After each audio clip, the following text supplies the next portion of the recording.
Good evening. I'm Sandra Lopez, Public Information Officer with Southwest Area Team 3.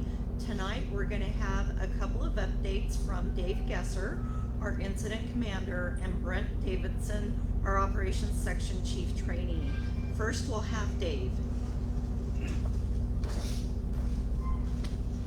So good evening, Dave Gesser, Incident Commander for the McCash fire. A few things. Current fire sits at 13,623 acres, and that's with the infrared we had last night. Brent will talk a little bit about it, but we had some movement as well that happened early morning, late into the evening and early morning, which roughly we're probably thinking it's more like 15,000 right in there. We also have 352 personnel, which is again a mix of hotshot crews, hand crews, engines, and heavy equipment. One of the things we did want to emphasize is that Highway 96 is not closed at this time. We have been talking with Caltrans just in case we had to close the highway, getting them ready if this fire wanted to continue progressing down towards the highway. So at this time the highway is still open. We have been working with the local emergency services, talking with Will, and then also talking with the Sheriff's Department about the evacuations and the little communities here. One of the big things that we have, and I know things are set in evacuation, a lot of folks probably won't leave, but as Brent talks a little bit later, and if this fire wants to continue to progress down, the folks that are wanting to stay in there, it becomes really hard when our firefighters are trying to do work in there and then folks at the last minute are trying to leave. So please be cognizant of that, and if you're wanting to leave, do that sooner than later, so that our firefighters can work in and around the areas, because the congestion out on the highway, things like that, would become pretty crucial as this fire moves further down. So I know as we get closer, a lot of our firefighters that'll be in and around the area, and we've asked the local sheriff to help us with that as well, to go around and talk to folks. And at that point, it would be pretty crucial for folks to get out of the area, and if not, it's staying in the area so that you're not hampering our firefighters trying to get around within those communities. Thank you.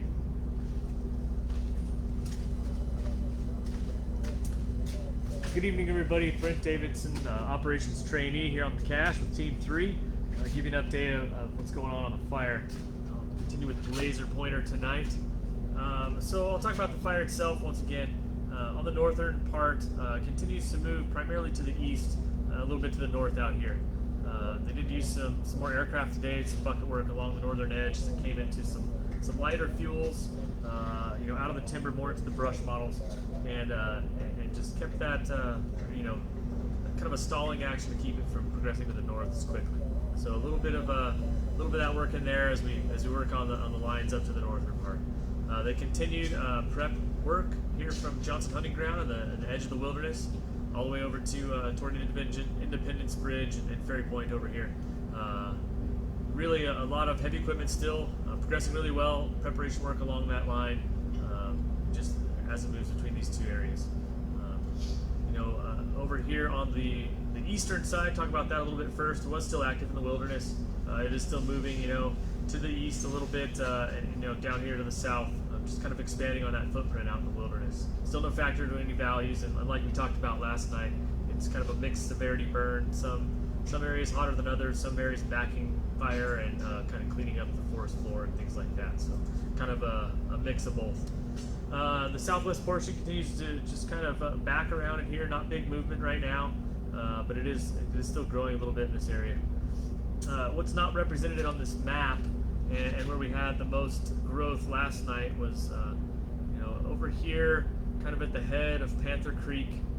There was quite a bit of fire that came off the main edge here and built some momentum and a head of steam, and kind of came up the slope and then was funneled by the wind down T Creek down here and a bunch of the other little sub drainages. And it's now sitting along the Levin Road, kind of over in this area here. So kind of hard to see maybe on computers and on the map there, but there is a fair amount of fire. Panther Creek up towards some ridge lines here in this area, along some of the dozer work we'd done from the ridge down from Yukonom, and then out here toward the 11 road, there is a couple thousand more acres of fire in this area, which kind of emphasizes the threat and the evacuation that we have in place for T-Bar, Patterson, and some other areas. Throughout the day today, there was a lot of monitoring by the fire folks out here on any additional growth in here. It did put up a fair amount of smoke, and was fairly active. It was finding places that it didn't burn the night before with the wind-driven run, and cleaning up some of the slopes, burning some of the slopes and drainages in this area, and continuing to kind of move a little bit over here in the northern part around Panther Creek. So that's what that looked like today. As far as what the resources are doing on the fire itself, they're really focused in T-Bar and the Patterson Ranch area, doing a lot of work in there, working collectively with all the resources that have been kind of spread out in different areas of the fire. The main concentrative effort was in this area here, just to do all the actions they can to protect the values in the area. Also looking around the Highway 96 corridor for additional homes and things, and then looking at plans in case the fire does make it to 96 for what the right thing is to do along there. So that was a lot of what happened today. If the fire progresses beyond the 11 road here, and looks like it is a threat, anywhere along this edge where the fire's been active, we'll assess the conditions and the fire behavior, and recommend closure of the 96 in portions as it affects that area. It's twofold there. It's for driving and smoke impacts and danger of the fire impeding the highway, as well as all of the personnel that are working along the roadway on the fire, that we don't have public traffic and fire traffic, and smoking conditions and things like that, and have an accident and protect the public and the firefighters. So that's pretty much what's going on with the fire today.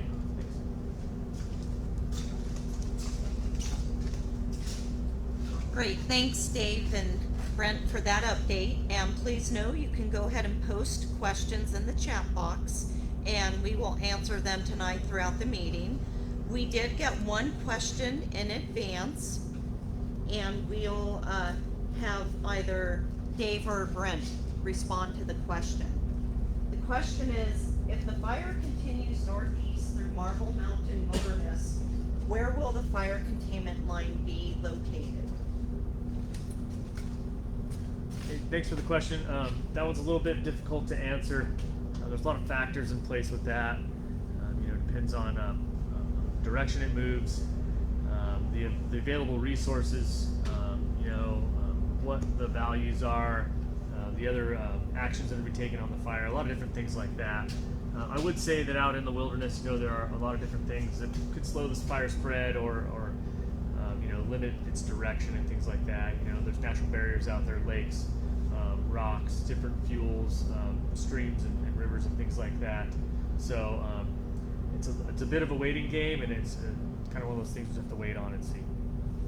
Something I forgot to mention earlier that I'd just like to touch on real quick is I didn't talk about the night shift that's out there tonight.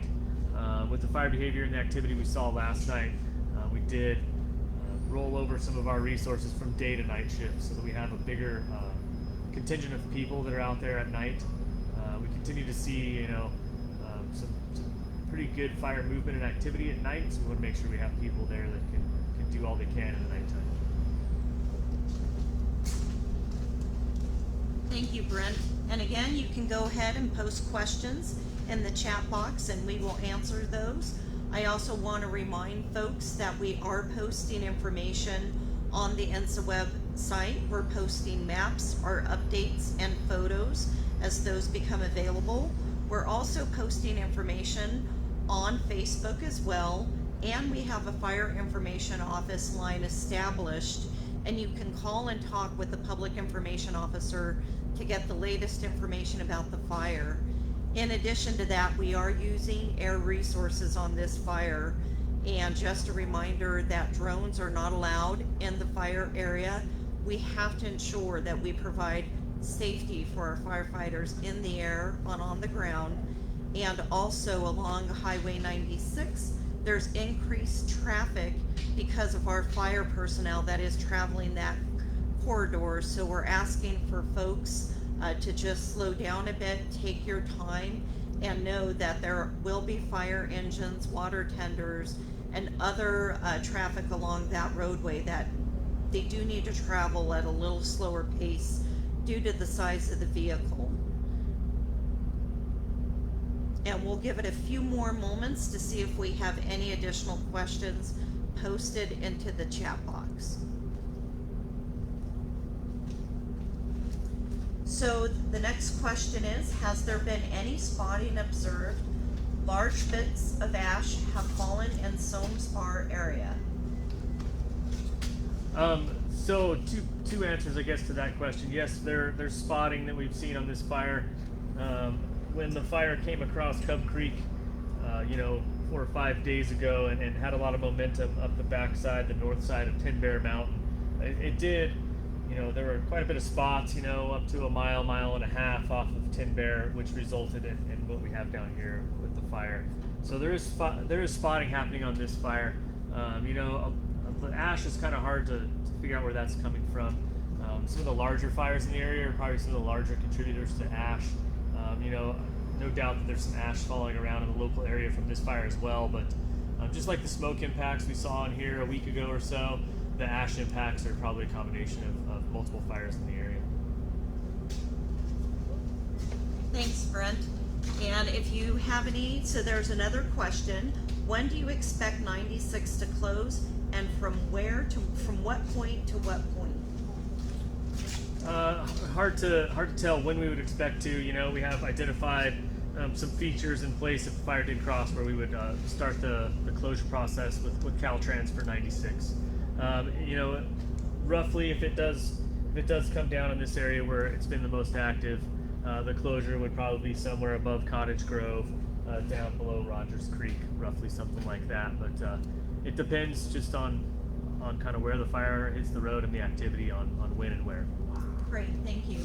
The next question is, has the fire reached stand shop, corrals, and campground? I don't believe so. I think that's still a little bit further, if I'm correct, out here to the southwest of the fire area there, I believe. Will you be utilizing the 2017 burn scar to assist with suppression efforts? Good question. We've been working with some of the burn scars as we were building and constructing some of the line. The Yukonom scar and the hay press as well. As we can see on the map.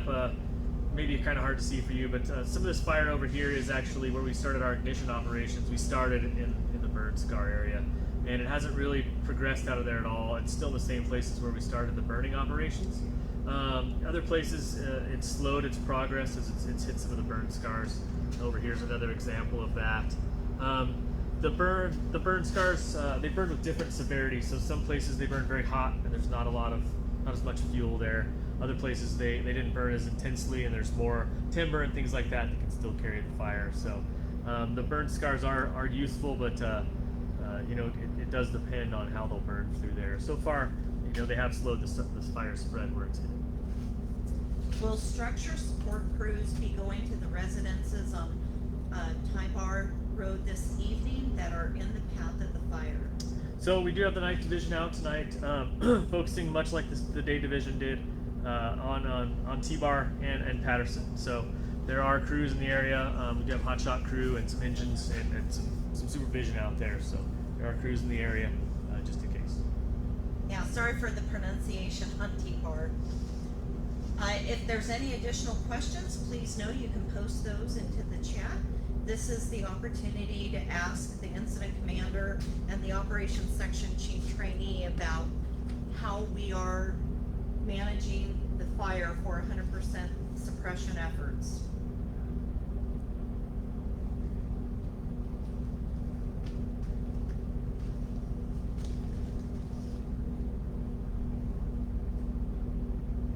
Thank you for that. It says you guys are amazing. Thank you for everything. We appreciate that. Again, Dave Gesser, Incident Commander of the Southwest Area Team 3. One of the things we will be doing, our team is actually coming up on our days. So we are going to be transitioning out on Tuesday with another team that's coming in. So the Great Basin Type 2 team, it's a Type Team 3 as well, will be coming in. Folks are going to be showing up tomorrow. They're going to shadow with us on Monday and then take over the fire on Tuesday.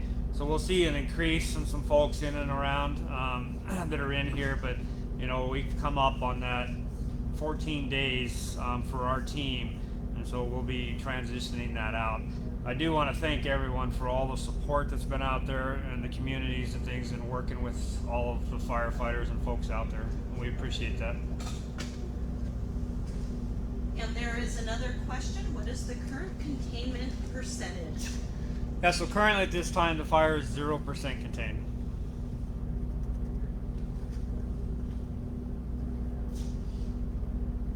Will they be coming directly to the homes? We want to leave, but are not as willing to do so without contact with a support group. And I'm not too sure. Can you elaborate a little bit more, Maria, on your question about coming directly to the homes and what specific area? Are you talking about T-Bar? Are you talking about Patterson? What specific area are you referencing?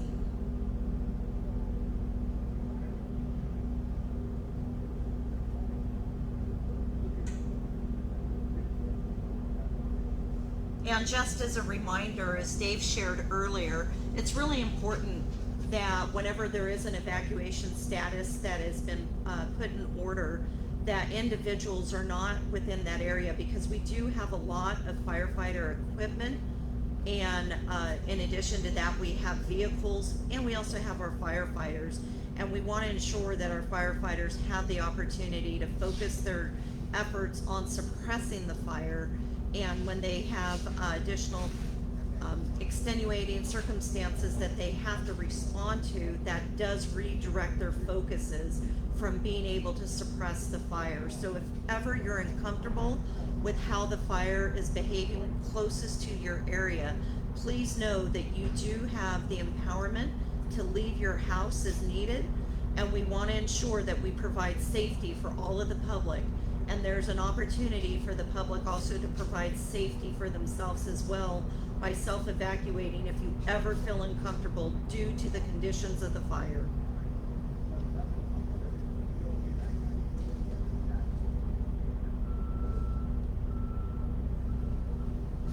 What do you think the threat is to the Soames Bar Salmon River Road?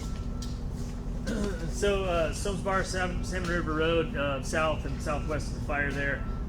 Right now, there's not a lot of fire progression that way, and we do have the hay press fire kind of footprint here, which slowed that down. So right now, not a big threat to that at all.